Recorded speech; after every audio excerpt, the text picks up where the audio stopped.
Oats দিয়ে যে এত সুন্দর একটা সন্দেশ তৈরি করে ফেলবো আমি সত্যি ভাবতে পারিনি। আমার ঘরের লোক কেউ বিশ্বাসই করছে না যে এটা আমি ওটস দিয়ে তৈরি করেছি।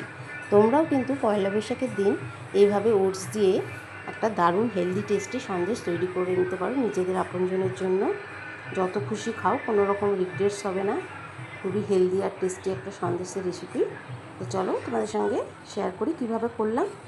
নিয়ে নিচ্ছি 1 কাপ ওটস। এটা আমি শুকনো খোলায় কিন্তু 1 থেকে 1.5 মিনিট টাইম নিয়ে ভেজে নেব। জাস্ট কাঁচা ভাবটা কাটিয়ে নেব।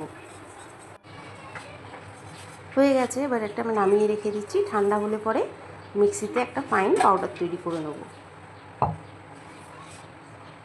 এবার একটা কড়াই নিয়ে নিচ্ছি। কড়াইতে নিয়ে নেব আমি 2.5 কাপ গুঁড়ো দুধ।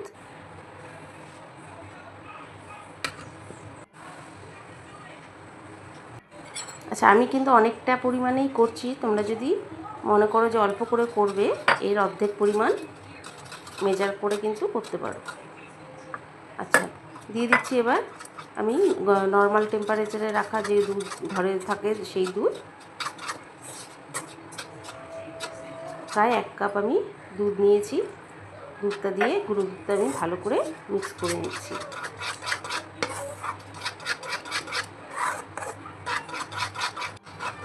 খুব সুন্দর করে মিক্স করে নিচ্ছি, কোনো রকম লাম্পস না থাকে সেইভাবে।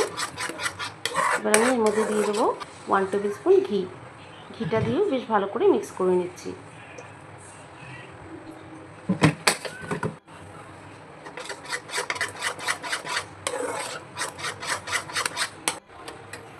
গ্যাস জ্বালিয়ে আমি কড়াইটা বসিয়ে দিলাম। মিষ্টির জন্য আমি এর মধ্যে অ্যাড করব 1/2 কাপ জাগেরি পাউডার। তোমরা এর পরিবর্তে চিনিও ইউজ করতে পারো, কোনো অসুবিধা নেই। ভালো করে মিক্স করে নেব। গুড়টা যতক্ষণ না গলে যায় ততক্ষণ কিন্তু অন্য স্টেপে যাব না।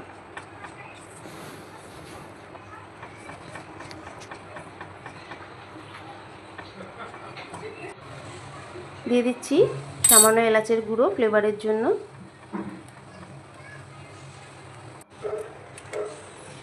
ওটসটা গুঁড়ো করে নিয়েছি, দেখতে পাচ্ছ সুন্দর ফাইন পাউডার তৈরি হয়ে গেছে।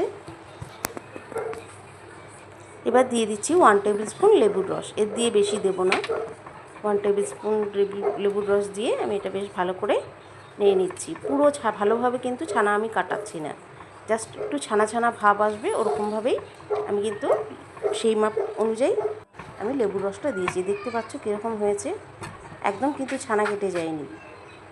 এবার আমি এর মধ্যে মিক্স করছি 1/2 কাপ কোকো পাউডার,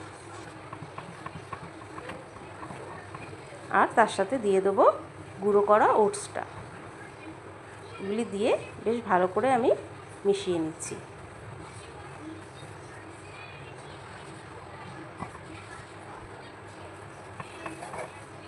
10 থেকে 15 মিনিট টাইম লাগে এটা হতে। খুব চটজলদি হয়ে যায় সন্দেশটা। খুব টেস্টি একটা রেসিপি। অবশ্যই কিন্তু তোমরা বাড়িতে ট্রাই করো। পয়লা বৈশাখের দিন এটা বানিয়ে সবাইকে খাইও, দারুণ প্রশংসা করবে। এত সুন্দর, মানে দোকানের মতন, দোকানে যেরকম চকলেট সন্দেশ হয় সেরকম পুরো খেতে হয়েছিল। কিন্তু অবশ্যই কিন্তু বাড়িতে ট্রাই করো, দারুণ হয়েছিল খেতে। ভালো করে মিশিয়ে নিয়েছি। এবার আমি গ্যাসটা বন্ধ করে দিয়েছি। একটা বাটি নিয়ে নিয়েছি, বা কেক টিন যাই হোক, যেটা যার কাছে অ্যাভেলেবেল সেটা ইউজ করতে পারো। আমি কেক টিনটার মধ্যে সন্দেশটা ভালো করে চেপে চেপে সেট করে নিচ্ছি। এভাবে ভালো করে চেপে চেপে মোটামুটি আধ ঘন্টা আমি রেস্টে রেখে দেবো, বা চাইলে কেউ 5 মিনিটের জন্য ফ্রিজেও রাখতে পারো, তাড়াতাড়ি হয়ে যাবে। হয়ে গেছে, এবার আমি এটা খুলে নিলাম। রেডি হয়ে গেছে আমার সন্দেশটা। এবার ডেকোরেশনের পালা। একটা প্লেটে ঢেলে নিলাম। কতটা সুন্দর লাগছে দেখো, দেখতে যেরকম সুন্দর, খেতেও ততটাই টেস্টি হয়েছিল। এবার আমি ইচ্ছা মতন শেপ দিয়ে নিচ্ছি। যার যেরকম শেপ ভালো লাগে সে সেরকমভাবে শেপ দিতে পারো।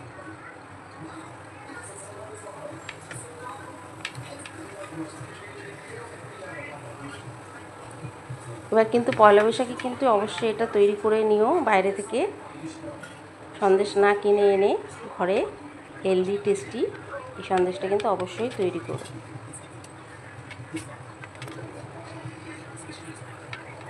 আমি এবার চৌকো চৌকো করে শেপ করে নিলাম।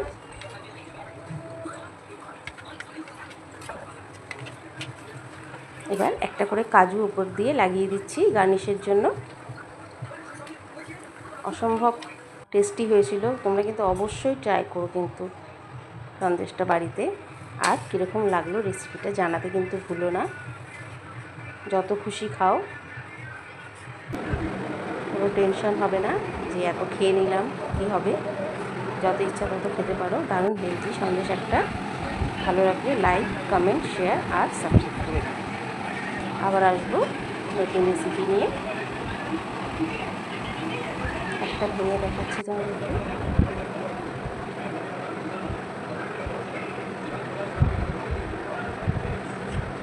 টাটা।